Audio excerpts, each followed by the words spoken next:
Greetings, Darklings.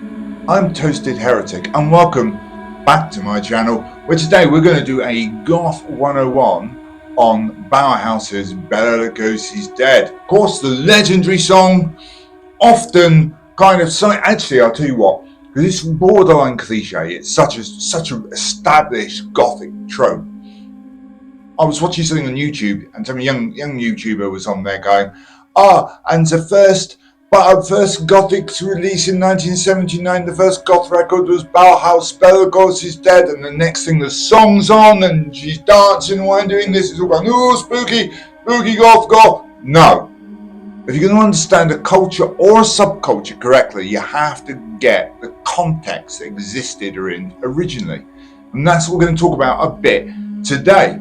Because while Bela Lugosi's Dead is often seen as the first Goth record, let's be honest, at the time it wasn't. It couldn't have been. There's no such thing as Goth records at the time. And that context is really important, because let's go back to the UK in August 1979. That's when that record came out. The UK, in fact, the world was a very different place then. We had there was no internet. There was no Spotify, no file sharing. It was all vinyl, if you were really unlucky, cassettes, or you were taping the John Peel show, as I was, to try and keep up. It was really what you had physically, is all that you had. That was it. There was no social media.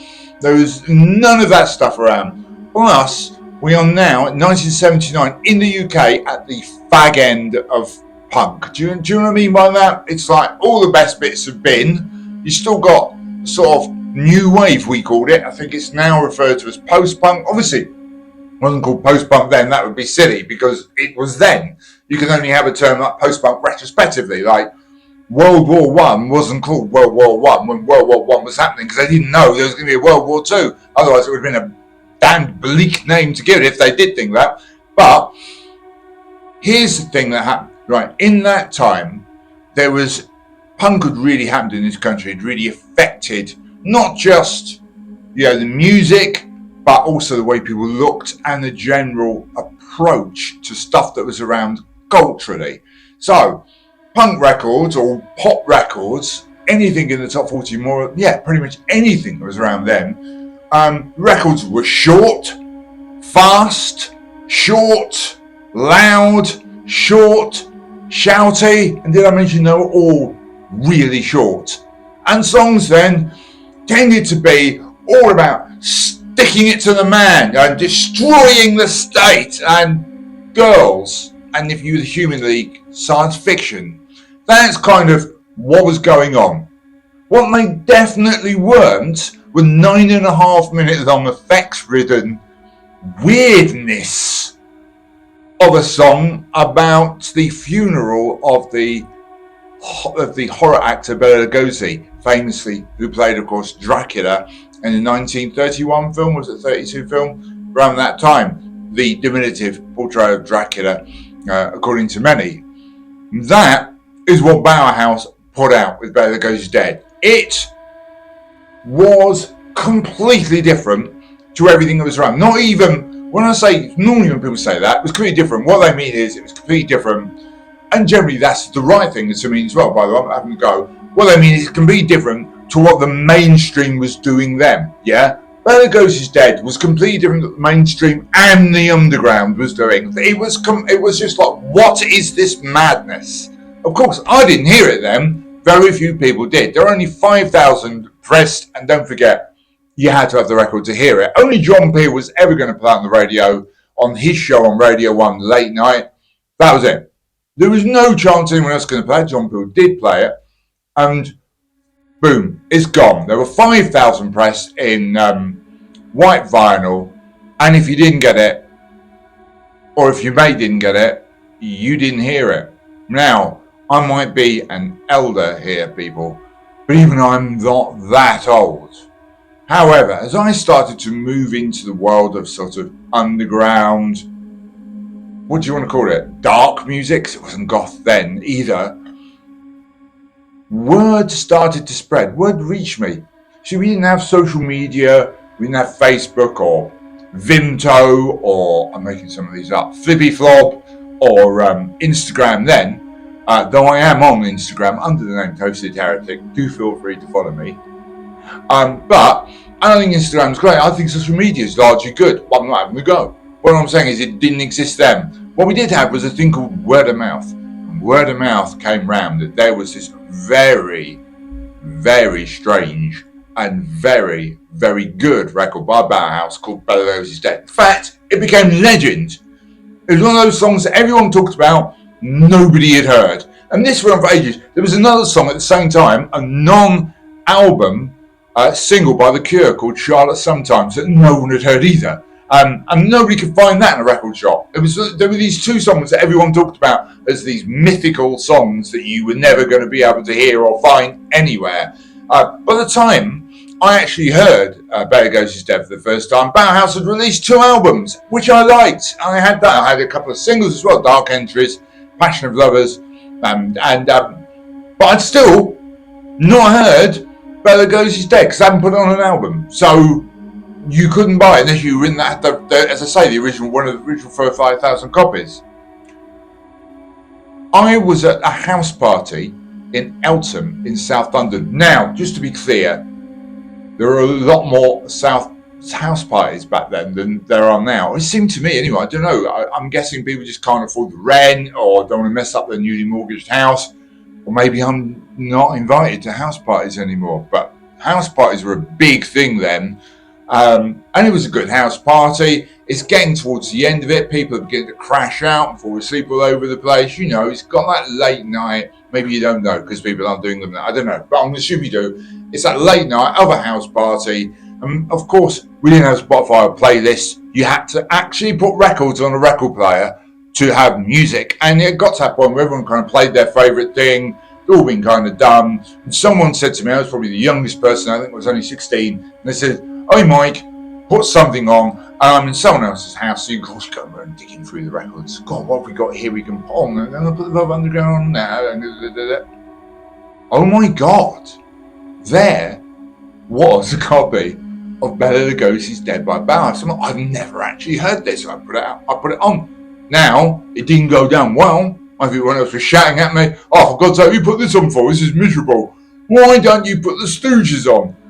But above all that, I just turned the volume up and listened. And wow, what a record. It stands out on many, many ways, right? Number one, obviously, the reason I really did 9.5 minutes of effects-ridden weirdness by Bauhaus. Doesn't sound like any other Bauhaus song.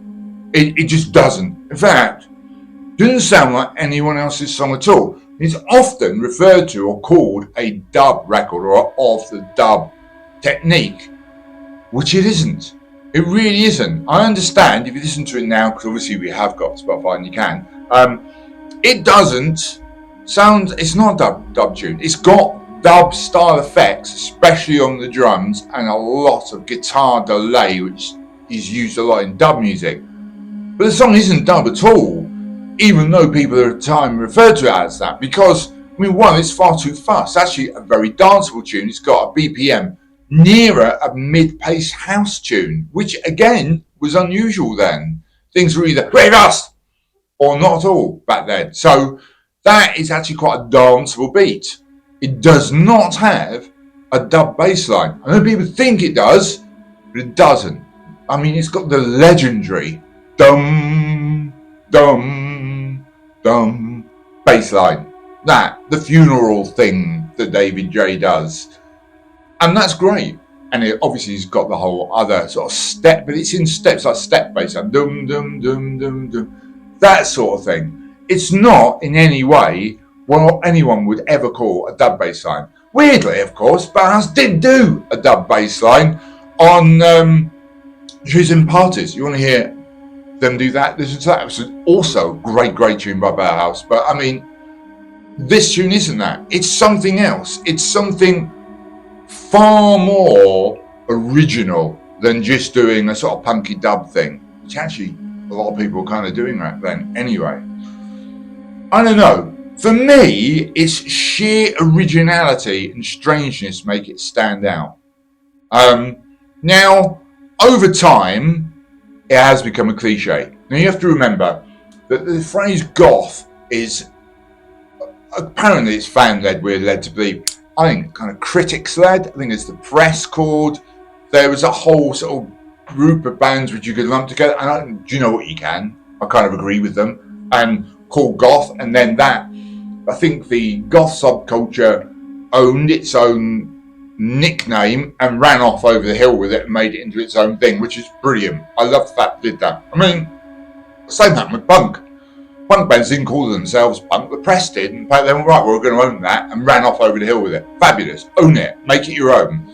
And that's what goth done over many years. We have all different types of goth tunes, different types of goth music, and that's great, but it has all got a sort of common theme. And you could, and that's why it's in Goth 101 at the end of the day, it is a definitive goth tune because of that. It's unique and it fits into that genre beautifully. Hilariously, because goth didn't exist when Bauhaus released this, Bauhaus have always stated they were not a goth band and they refused to be tagged with that name, which is really funny when you think about it. I mean, look, the song's got bats, it's got the undead, it's got virgins, it's got the death of the guy who played Dracula, it's got capes, it's got coffins, it's called Bela Lugosi's Dead. If you were ever going to write a list of things that should be in goth songs, according to all the cliched ideas of goth songs, boom. And I know when they recorded it, wrote it, it wasn't goth because goth didn't exist. But even in retrospect, come on guys, admit it. It's a goth masterpiece. Own it. Stop trying to deny that it's not goth, because culturally, retrospectively, it is. I think at the time, Bauhaus in general were really different from what kind of followed. Like, the first Bauhaus song I actually heard, because don't forget I didn't hear that till much later, was Dark Entrance. It's kind of what I expected. It was punky, it was fast, but even that's got a darkness to it. And I think Bauhaus kind of owned that all the way through. They were of a theatrical, darker take on what everybody else was doing at the time. Bela Lugosi's Dead ramps that up to the max.